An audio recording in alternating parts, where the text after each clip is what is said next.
ეს ერთ-ერთი კომენტარი არის, ანამ დააკომენტარა ჩემს ვიდეოზე. ეს წარმოსახვაში რამდენი ფული გინდა რომ უნდა წარმოგედგინათ, ხო გახსოვთ იმ ვიდეოსთან დაკავშირებით და ადამიანმა წარმოიდგინა და ზღაპრულად ვიცხოვრებდიო, ძალიან კარგი. ჩემ და სამწუხაროდ 18 წელი ვმუშაობ და ვერ ავწდი ტარიფს იქ ბოლოში წერია სიტყვა აღარ ჩანს კომენტარში. უყურეთ ადამიანს უწევს შრომა. ყოველდღიური საქმეების კეთება, საყოფაცხოვრებო, პროფესიული, სამსახურია თუ ბიზნესია, ხო? და ამ ყოველდღიურობას ახასიათებს შემდეგი რამ. რომ ჩაერთვები ამ ფერხულში, ოკეი, სამუშაო გაქვს, საჭმლის ფული გაქვს, ცხოვრება მიმდინარეობს, 1000 რაღაც ხდება და ერთის მხრივ ყველაფერი ნორმალურად არის, ხო? თლად მშიერი არ არის ადამიანი. მეორეს მხრივ, რა თქმა უნდა, ღმერთო ჩემო, ყოველ ჩვენთაგანს უნდა ზრდა, მათ შორის ფინანსური, ხო? და ამ ყოველდღიურობას ახასიათებს ის, რომ ფერხულში ჩართულნი და გარკვეულ მოთხოვნილებებ დაკმაყოფილებულები აღარ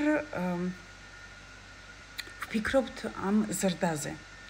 თუ ვფიქრობთ, 1000-ში ერთხელ, როდესაც არ ვიცი, მაგალითად, რაღაცა ძალიან მოგინდება და არ ყოფნის ფული ამისთვის, ხო, ან რაღაცაში ძალიან დაგჭირდა და არ გაქვს საკმარისი ფული. და მაშინ გაიფიქრებ, რომ რა კარგი იქნება, რომ მეტი მქონდეს, შეიძლება გაბრაზდე კიდეც საკუთარ თავზე იქნება თუ ცხოვრებაზე თუ არ ვიცი, კიდევ ვინმეზე ან სახელმწიფოზე ან მთავრობაზე. მაგრამ ეს არის წამიერი ფიქრი და თანაც როგორი იცით, რომ არ გაქვს იმას უფრო ფიქრობ, ვიდრე იმას თუ როგორ გაზარდო შენი შემოსავალი. რეალურად ნებისმიერი ადამიანი რომ დაჯდეს და დაფიქრდეს, კაი, 2ჯერ და 10ჯერ და 100ჯერ მეცი არ არის საუბარი. აი, თუნდაც 10-20%-ით რომ მოგემატოს უახლოესი 6 თვის განმავლობაში, ხო? სიტყვაზე 1000 გქონდა და გაგიხდეს 1200, 1150. ხომ კარგია. ამაზე უარს ხო არავინ არ ვეტყვით, ხო? მაგრამ ამისკენ არ მივმართავთ. აი ამას მიზნად არ ვისახავთ, უბრალოდ გავაჟღერეთ, ისიც გავაჟღერეთ ნეგატიურ კონტექსტში, რომ არ გაქვს და რა ცუდია რომ არ გაქვს, ხო? და ის რომ დაფიქრდე, ოკეი, მე ეს გადავაქციე ჩემს მიზნად, რომ 6 თვეში მქონდეს 20-25%-ით მეტი შემოსავალი. მე არა უბრალოდ ვთქვი, რომ ეს ჩემი მიზანია, არამედ დავიწყე ფიქრი იმაზე, თუ როგორ შეიძლება რომ ეს მოხდეს. რა გზებით?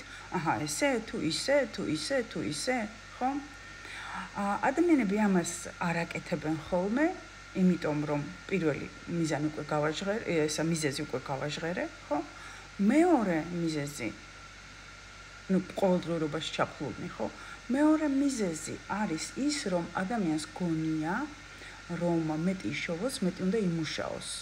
და ვინც მშრომელი ადამიანია, ის საკმაოდ დატვირთულად მუშაობს ისედაც და ფიქრობს, რომ ღმერთო, ახლა მაგდანას ლურჯა ხო არა ვარ ბოლო-ბოლო რო კიდე 20%-ით მეტი შემოსავალი რომ მინდა 20%-ით მეტი ვიმუშაო. და აქვე ებლოკება სურვილი იმისა, რომ დაფიქრდეს თუ როგორ გაზარდოს თავის შემოსავალი რა გზებით.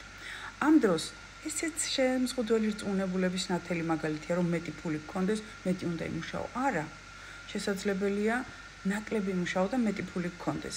და არ დამიწყოთ ახლა რაღაცა ხრიკების და აფერისტობის და მამაძაღლობის და არაკანონიერი ქმედებების ხარჯზე. არა, არავითარ შემთხვევაში.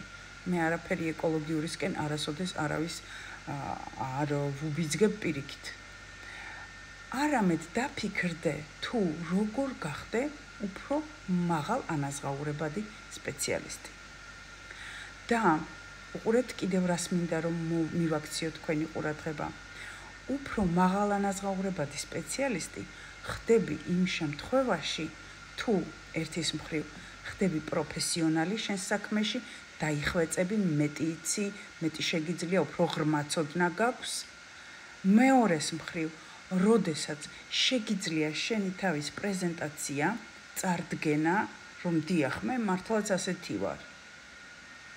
და ეს ძალიან ბევრ ადამიანს არ შეუძლია და მესამე ძალიან მნიშვნელოვანი, რასაც ადამიანები არ აქცევენ ხოლმე ყურადღებას და ფაქტობრივად მეორე რაც დავასახელე ის ამ მესამეში შედის. ეს არის ეგრეთ წოდებული soft skill-ების განვითარება. soft და hard skill-ები, ანუ მყარი და რბილი უნარები. რას ქვია, იცით, მაგრამ მაინც გავიმეორებ. მყარი, ეგრეთ წოდებული მყარი უნარები არის ჩვენი პროფესიული უნარები.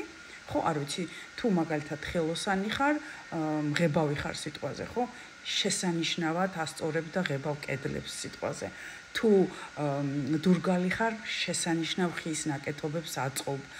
თუ ქირურგი ხარ, უმაგრეს ურთულეს ოპერაციებს აკეთებ და ასე შემდეგ, ხო? თუ იურისტი ხარ, უმაგრესი იურისტი ხარ, განათლებული, გამოცდილი და ასე შემდეგ. ეს არის hard skill-ები, ანუ უშუალო პროფესიული ცოდნა.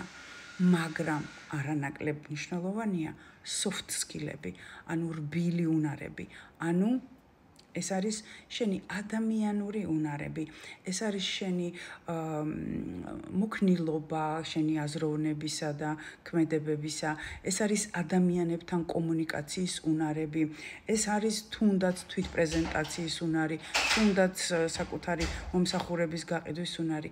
ეს ყველაფერი ძალიან დიდ როლს თამაშობს და დარწმუნებული ვარ, ყოველ ჩვენთაგანს შეხვედრია ამა თუ იმ დარგში სპეციალისტი, რომელიც მართლა ოქროს ხელე აქვს, რო იტყვიან, ხო, აი ბრილიანტის თავი აქვს, ხო, ისეთი ჭკვიანია, მაგრამ ადამიანი არ არის კმაყოფილი თავის ანაზღაურებით, იმიტომ რომ მას არ აქვს ის უნარები, რაც მე დავასახელე. და ამ შემთხვევაში არ მაქვს ეს უნარები, ხმე ბევრმა მომწერა, ყველა თქვენნაირი ხო ვერ იქნება. არა, დარც უნდა იყოს, მაგრამ ყველას, აბსოლუტურად ყველა ადამიანს შეუძლია დაფიქრდეს, რა უნარები აკლია მას, hard skill-ები იქნება თუ soft skill-ები, რომ განივითაროს იმისათვის, რომ საწადელ მდგომარეობას, საწადელ შემოსავალი ცხოვრების ხარისხზე და ცხოვრების დონეზე უშუალოდ აისახება. და დაფიქრდე, რომ მე მინდა ეს, რა უნარები მაკლია, ეს. თუ თავად ვერ ფიქრობ, შეიკითხე შენს გარშემო უახლოეს 10 ადამიანს, ოჯახის წევრებს, მეგობრებს, კოლეგებს და გეტყვიან. და მე დაფიქრდე, რომ როგორ განივითარო ეს უნარები. ეს არის და ეს. მომწერეთ თქვენი მოსაზრებები, რას ფიქრობთ ამასთან დაკავშირებით.